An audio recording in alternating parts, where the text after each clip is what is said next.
జై శ్రీమన్నారాయణ. అందరికీ నమస్కారం అండి. ఎక్కువ పాపాలు చేసేవారు చాలా సంతోషంగా, ఆనందంగా, అష్టైశ్వర్యాలతో హాయిగా ఉంటారు. వాళ్ళు ఏమనుకుంటే అది చెల్లిపోతుంది సమాజంలో అని ఎక్కువగా మనం అనుకుంటాం. ఒకరోజు పార్వతీ పరమేశ్వరులు ఇద్దరు కూడా కైలాసంలో ఏకాంతంగా కూర్చుని ఉంటారు. అదే సమయంలో మాతకు ఒక సందేహం వచ్చింది. పార్వతీదేవి పరమేశ్వరుని ఇలా అడుగుతారు, స్వామి, ఈ ముల్లోకాలను మీరు పరిపాలిస్తూ ఉంటారు కదా, మరి ప్రపంచంలో ఎప్పుడూ కూడా చెడ్డ పనులు చేసేవారు, ఆపదలో ఉన్నవారికి ఎన్నడూ కూడా సహాయం కూడా చేయనటువంటి వాళ్ళు ఎందుకు సుఖంగా సంతోషంగా ఉంటున్నారు అని ప్రశ్నిస్తారు. వారే ఎక్కువ ధనవంతులు అవుతారు అడిగారు. అప్పుడు పరమేశ్వరుడు అంటారు, నీ ప్రశ్నకు తప్పగా సమాధానం చెబుతాను దేవి, కానీ ఇప్పుడు కాదు, వస్త్రధారణ చేసి మనం భూలోకానికి వెళ్దాము, భూలోక సంచారం చేసి వద్దాం పద అంటారు. అలా పార్వతీ పరమేశ్వరులు ఒక అడవి మార్గం గుండా వెళుతూ ఉంటే మార్గం మధ్యలో ఒక పెద్ద వృక్షం నేలకు ఒరిగి కేవలము దాని వేర్లు మాత్రమే భూమిలో ఉంటాయి, విస్తరించి ఉంటుంది అదంతా కూడా. అయితే పరమేశ్వరుడు చూసుకోకుండా అలా నడుస్తూ ఉంటే శివునికి ఆ వృక్షం తగిలి స్వామివారు ముందు పడిపోతారు ముందుకి. మరి కాలికి గాయమై రక్తస్రావం కూడా అయిపోతుంది. అప్పుడు పార్వతీదేవి బాధపడుతూ కంగారు పడుతూ తన చీర కొంగును చింపి గాయానికి కట్టుకడతారు. కానీ ఆ పరమేశ్వరుడు మాత్రం ఆ వృక్షానికి నువ్వు ఇంకా విశాలంగా పెరగాలి, తయారవ్వాలి, అడవిలోని అన్నిటికన్నా పెద్ద వృక్షంగా అందంగా ఉండాలి అని వరం ఇచ్చారు. పార్వతీదేవికి ఏమీ అర్థం కాలే.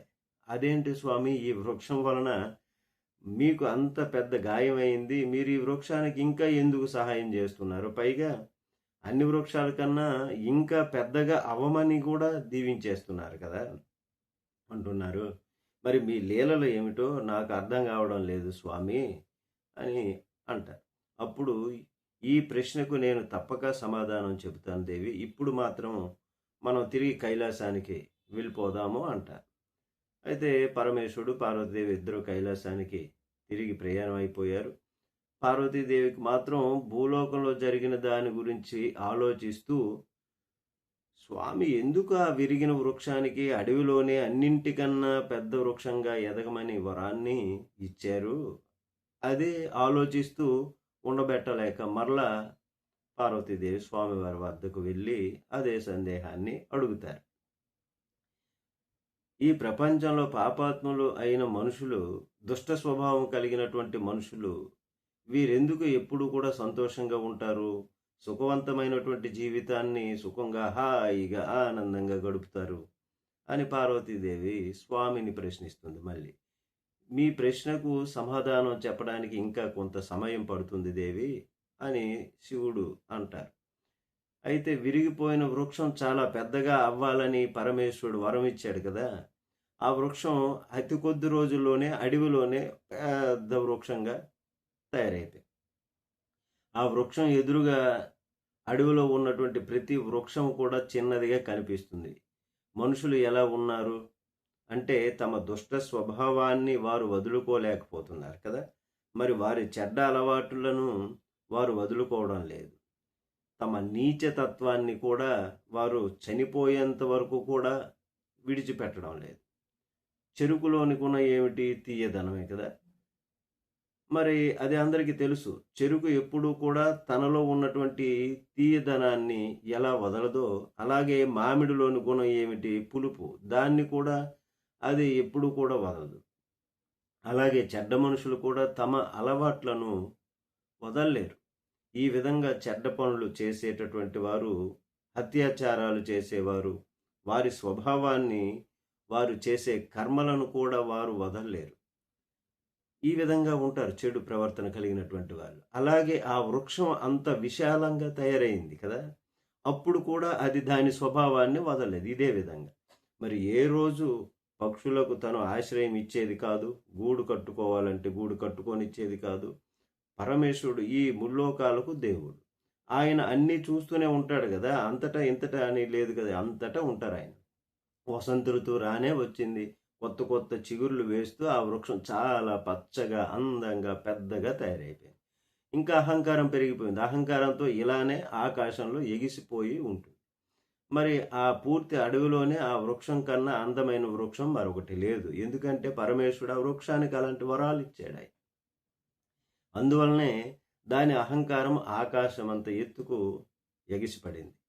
ఒకరోజు చాలా పెద్ద తుఫాను వచ్చిందండి.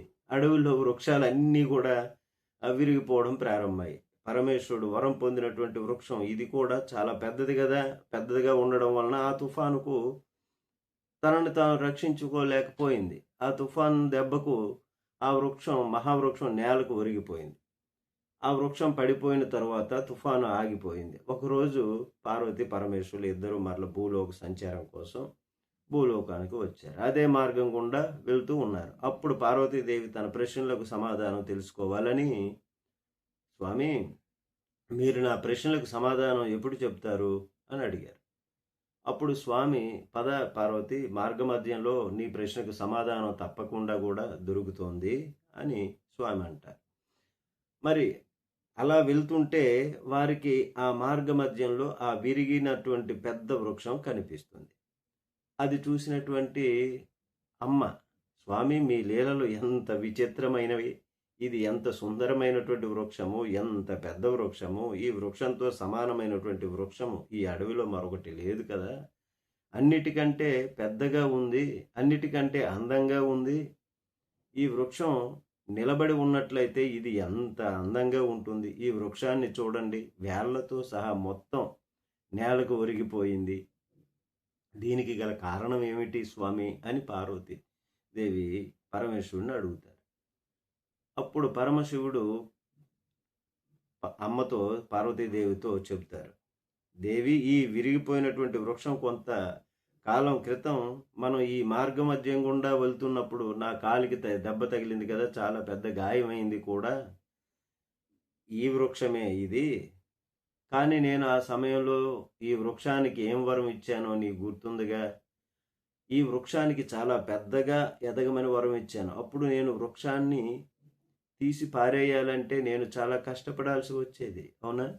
ఎందుకంటే ఆ విరిగిపోయినటువంటి వృక్షం చాలా అహంకారాన్ని కలిగి ఉంది.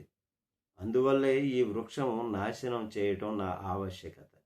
అందువల్లనే వృక్షాన్ని పెద్దగా అవమని వరం ఇచ్చాను. చూడు పార్వతి, ఈ వృక్షం ఎంత విశాలంగా తయారైందో. విరిగినటువంటి వృక్షము అడవిలోనే అతి పెద్దదిగా ఎంత విశాలంగా మారినా కూడా దాని అహంకారాన్ని మాత్రం అది విడిచిపెట్టలేదు. అన్ని వృక్షాల కంటే పెద్దదాన్ని అనేటటువంటి అహంకారం కలిగి పక్షులు తనపైన గూడు కట్టుకోవాలన్నా గూడు కట్టుకోలేవలేదు. బాటసారులకు, యాత్రికులకు కూడా నీడనిచ్చేది కాదు. నీడనివ్వకుండా ఆకులను ముడుచుకునేది. అందువల్లే ఈ వృక్షం చాలా పెద్ద అహంకారి, చాలా పెద్ద పాపిష్ఠురాలు. ఈ వృక్షం తన జీవితంలో ఎవరికి ఏనాడు కూడా ఉపయోగపడలేదు. ఇది జీవితంలో ఏ ఒక్క మంచి కూడా చేయలేదు. అందువలనే ఈ వృక్షాన్ని సర్వనాశనం చేయటం నా విధి ధర్మము అయింది. ఈ వృక్షం చాలా విశాలమైపోయిన దాని పతనం దానంతట అదే కోరి తెచ్చుకుంది. చివరికి నాశనం అయిపోయింది, విరిగిపోయింది. నాశనం చేయటానికి నాకు ఎటువంటి కష్టం చేయాల్సినటువంటి అవసరం లేదు దేవి అని పరమేశ్వరుడు చెప్తారు.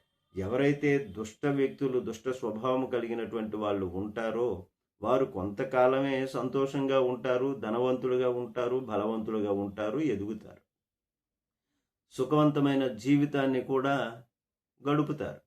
నేను వారికి ఒక సమయంలో తెలియజేస్తాను, ధర్మ మార్గంలో రావడానికి వారికి అవకాశం కూడా ఇస్తాను. అలా మారకపోతే ఏ విధంగా అయితే ఈ వృక్షం వేళ్లతో సహా నాశనం అయిపోయిందో అదేవిధంగా పాపాత్ములు కూడా నాశనం అయిపోతారు.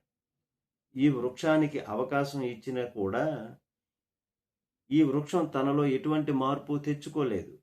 అదేవిధంగా మనుషులు తమలో మార్పు తెచ్చుకోకపోయినట్లయితే వారు కూడా ఈ వృక్షం మాదిరిగానే నాశనం అవుతారు అని పార్వతీదేవికి పరమేశ్వరుడు ఇచ్చినటువంటి ఈ సందేశం.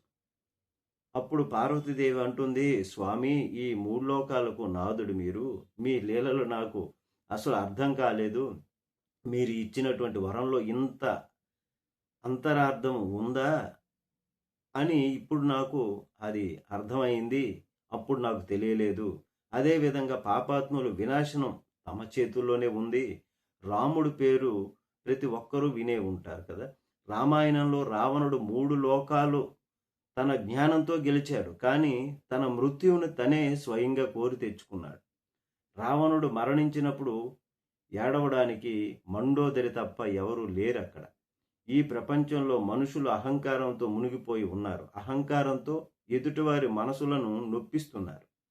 పాపాలు చేస్తున్నారు. పాపాలు చేస్తూనే ఏమాత్రం కూడా జంకు బెంకు భయం పడట్లేదు. వారు కొంతకాలం మాత్రమే సుఖంగా సంతోషంగా ఉండగలుగుతారు. ఈ మాట పరమేశ్వరుడు స్వయంగా పార్వతీదేవితో చెప్పినటువంటిది. అటువంటి వారు కొంతకాలమే సుఖంగా ఉంటారు. పూర్తి జీవితం సంతోషంగా ఉండలేరు. అహంకారం విడవకపోతే వారికి వృక్షంలాగే అంతం తప్పదు. వేలతో సహా సర్వనాశనం అయిపోతారు. ఎంతగా అంటే మరలా ఎదగలేనంతగా. ఎందుకంటే అలాంటి వారికి పెరుగుట విరుగుట కొరకే.